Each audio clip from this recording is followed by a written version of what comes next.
साथीहरुमा नमस्कार। म आज आफ्नो केही अनुभव शेयर गर्न गइरहेको छु। कुनै यो विज्ञापनसँग रिलेटेड होइनन्, यो मेरो नेचरसँग पनि मेल खाँदैनन्, तर सत्य रहेछन्। त्यसैले मलाई लाग्यो कि आज म शेयर गरौँ।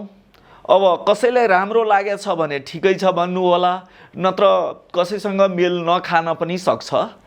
अब मेरो नेचर पहिलाको के हो कि विद्यार्थीलाई अलिकति प्रेसर दिएरै पढाउने, जति विद्यार्थी छ सबै राम्रो गर्नै पर्ने, राम्रो गरेन भने धेरै पनिशमेन्ट दिने, अनि त्यसले धेरै विद्यार्थी राम्रो पनि भयो, केही नराम्रो पनि भएछ।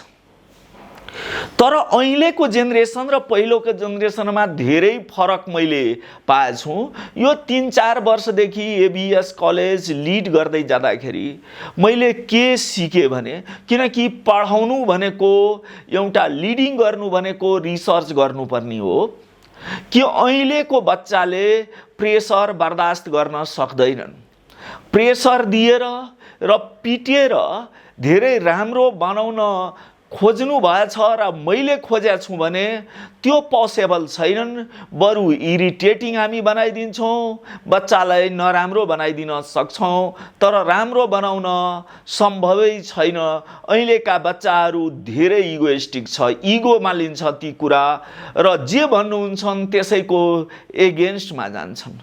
जबसम्म बच्चा काउन्सलिङ गरेर यो हामी भन्न सक्दैनौँ, सिकाउन सक्दैनौँ, त्यसको ब्रेनमा दिन सक्दैनौँ कि पढ्नु पर्छ, पढाइ गरेपछि राम्रो हुन्छन्, यस्तो व्यवहार गर्नुपर्छ भन्ने कुरा बुझाउँदैनौँ, तबसम्म उनीहरू ती कुरालाई पोजिटिभ लिँदैनन् र उनीहरूको पोजिटिभ डिरेक्सनमा प्रोग्रेस नै हुन सक्दैनन्।